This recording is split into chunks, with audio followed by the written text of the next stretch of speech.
Hello everyone, have a nice day. I am Dr. John AROCKIARAJ, presenting you a topic in mathematics. I am from Department of Mathematics, St.Joseph's College of Arts and Science, Cuddalore, Tamil Nadu, India. Now I am taking an important lemma in the linear algebra. If V is a finite dimensional and W is a subspace of V, then W is finite dimensional. And also dimension of W is less than or equal to dimension of V, and the dimension of V by W is given to be dimension of V minus dimension of W. Now, already we know a result that if n is the dimension of V, then any n plus 1 elements in V are linearly dependent, because the basis elements only will be linearly independent. Even if we add one more element, it will be linearly dependent. In particular, any n plus 1 elements in W are linearly dependent. Thus, we can find a largest set of linearly independent elements in W, namely W1 etc. Wm, and we see here m is strictly less than or equal to n. If W is any element of capital W, then W1 etc. Wm comma W is linearly dependent. So alpha W plus alpha 1 W1 plus etc. alpha m Wm is equal to 0 implies that all the coefficients, namely alpha i's, are not 0. Some of them are non-zero. Suppose if alpha is equal to 0, by the linear independence of the Wi, we would get that alpha is equal to 0, which is a contradiction. Therefore, alpha should not be equal to 0. Therefore, from the previous expression, I can write W to be is equal to minus of 1 by alpha into alpha 1 W1 plus etc. alpha m Wm. Consequently, W1 etc. Wm span all the elements of capital W. By this way, we can say W is a finite dimensional over F. Further, it has m elements. The basis has m elements. Therefore, the dimension of W is less than or equal to dimension of V, as m is less than or equal to n. That is the first part. Now, let us go for the second one. Now, let W1 etc. Wm be a basis of W. So, we are adding some more elements to the basis, namely V1, V2 etc. Vr, so that from W1 to Wm and V1 to Vr of V, there are m plus r elements which are going to be the dimension of V. And already we know that small m is equal to the dimension of W. Now, let us denote V1 bar etc. Vr bar be the images in capital V bar, which is equal to V by W. Naturally, small V1 bar is equal to small V1 plus capital W etc.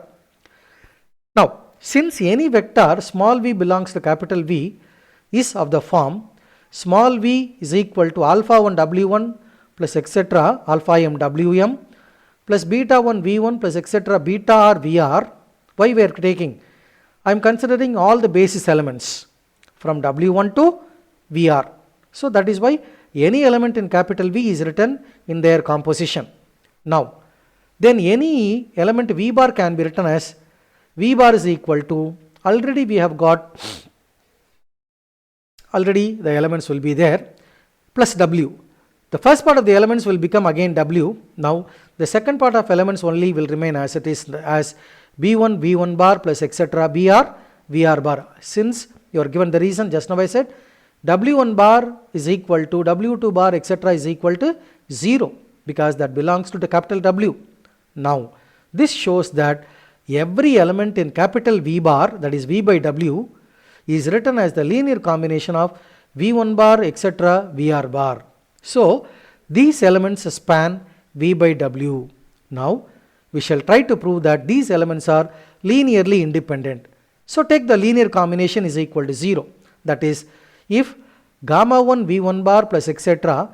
gamma r Vr bar is equal to 0, then what will happen? Gamma 1 V1 plus etc. gamma r Vr plus W is equal to W will be having. So, these elements when added to W will become W. Therefore, the elements that we have chosen is again in W. Now, since this element is in W, it will be written as the linear combination of the basis of W. Therefore, the same gamma 1 V1 plus etc. gamma R VR is written as the linear combination of W1 plus W2 etc. Wm, that is given as lambda 1 W1 plus etc. lambda m Wm. What will happen now? Take all the terms to the left hand side. But already we know that W1 to Wm, V1 to Vr are the basis of capital V. So, if the linear combination is equal to 0 implies all the coefficients, namely all the gamma i's and all the lambda i's becomes 0. So, when all these coefficients are 0, we go for gamma 1 etc. gamma r will become 0. Therefore, V1 bar etc. all these elements form the basis. How many elements? R elements. So, dimension of V by W contains R elements. Sorry, because V by W contains the basis which contains R elements. But R, when R can be written as, add and subtract here, R can be written as N. A dimension of V is what?